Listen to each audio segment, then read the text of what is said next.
Hey guys, Alisha here with Terradrift, and we are bringing you today a review of the Topo Designs 30-liter travel bag. So here's the thing, we are always on the hunt for the perfect bag. The perfect bag for travel, for backpacking, for day hikes, commuting around town, you name it. But lately we've been particularly intent on finding the perfect bag for travel.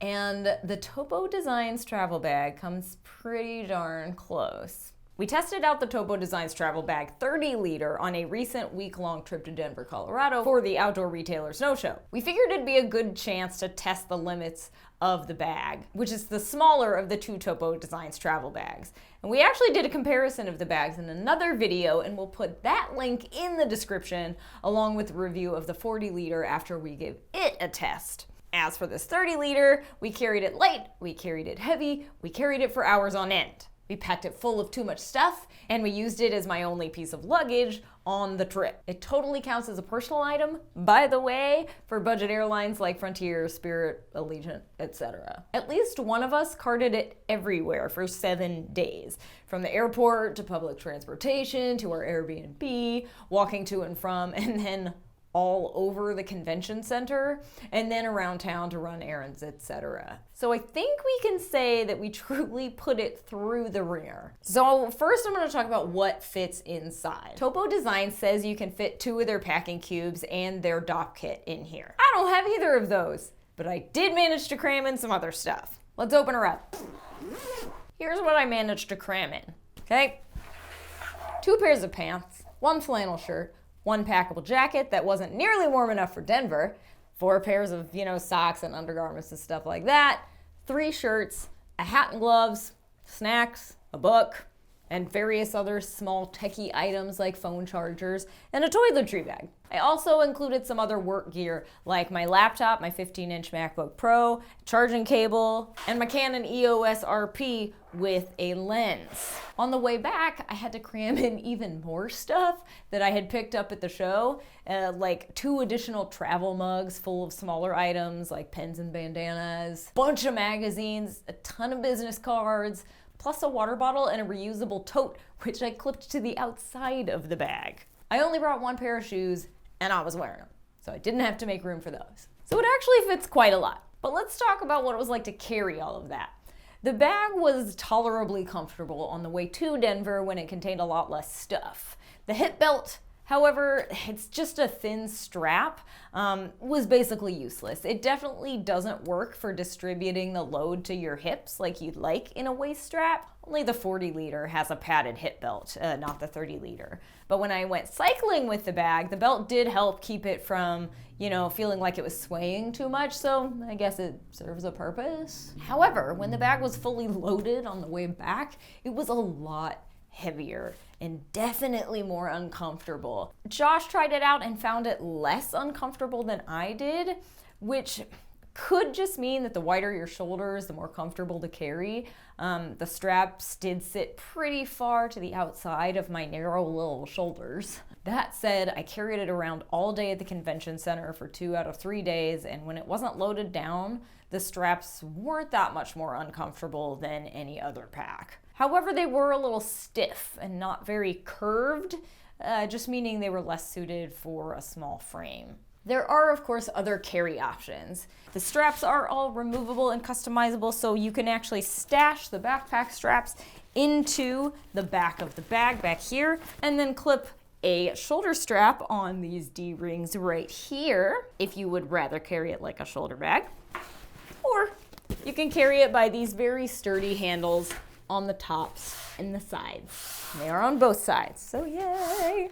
The backpack straps are adjustable on the top here, so you can, tighten and loosen on the top and on the bottom.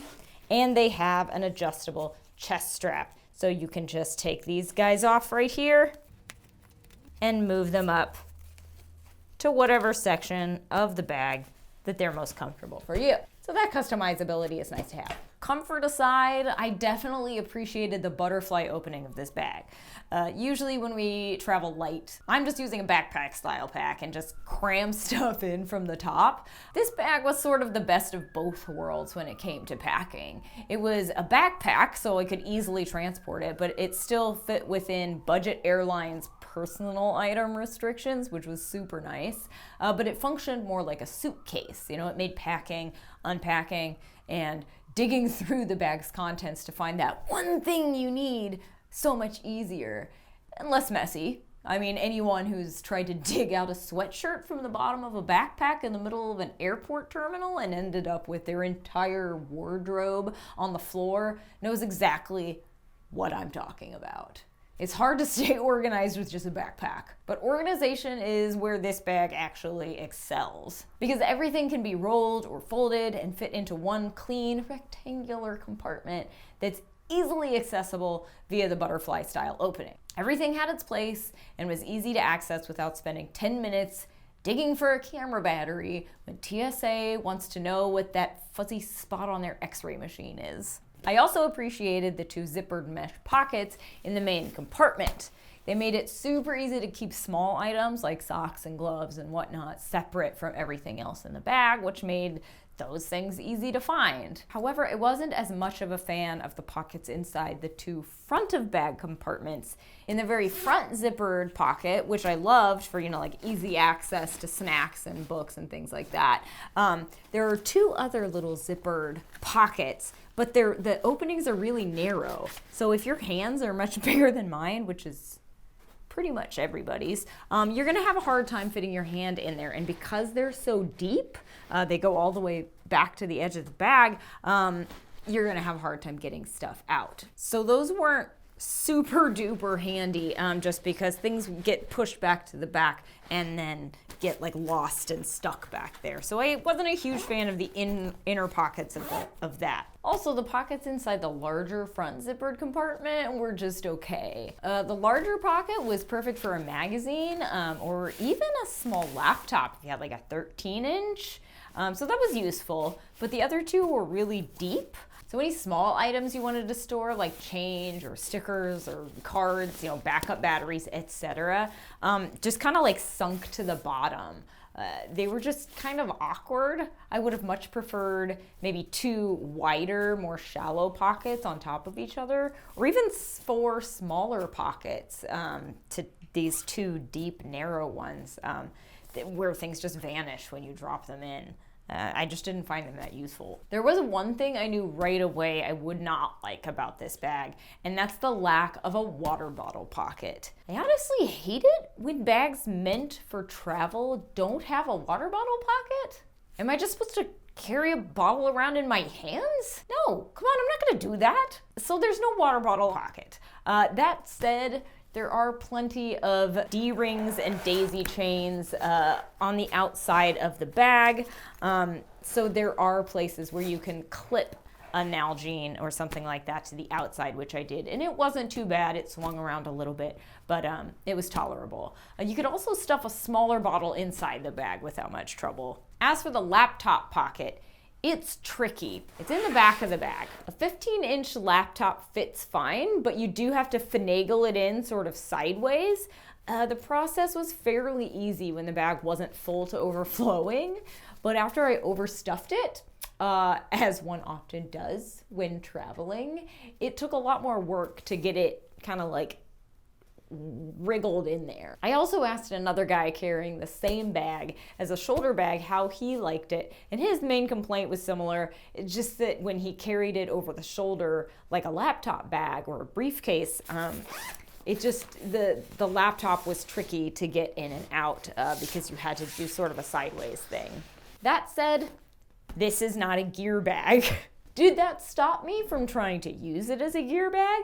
No, it did not. The bottom line is that I would absolutely use this bag again for trips up to a week or 2, especially if they don't involve me attempting to bring home way more crap than I left with. Topo Designs says this bag is ideal for a long weekend trip, but I'm a minimalist packer, so it totally works for longer trips than that. It was great for keeping things organized, it felt more like a suitcase than a typical backpack, and the multiple strap options made it pretty versatile. I also actually really love that for longer trips or for travel where you might want a smaller day pack for like wandering around the city or some such thing, the bag is designed so you can clip several of Topo Designs day pack size smaller packs onto the front of the bag, so you can kind of extend the amount of space that you have to pack in, but also you have a removable bag that's like smaller and easier to carry around town. We'll put links to those in the description below.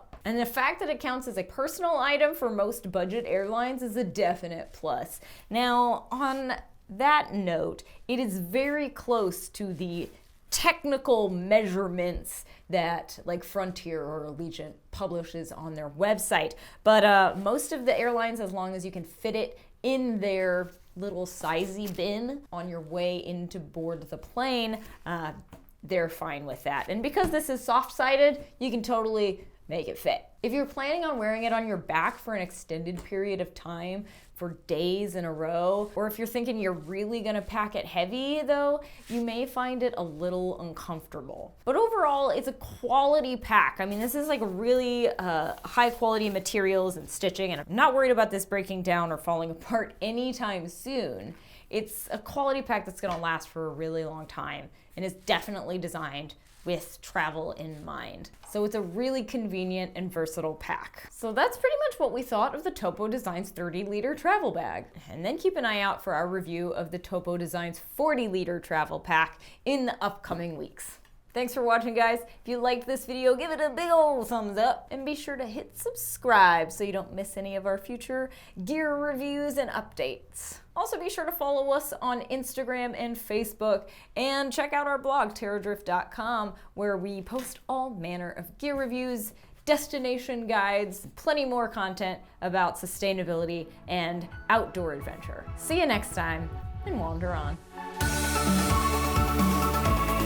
Topo Design says this bag is ideal for a long weekend, basically, but I'm a minimalist,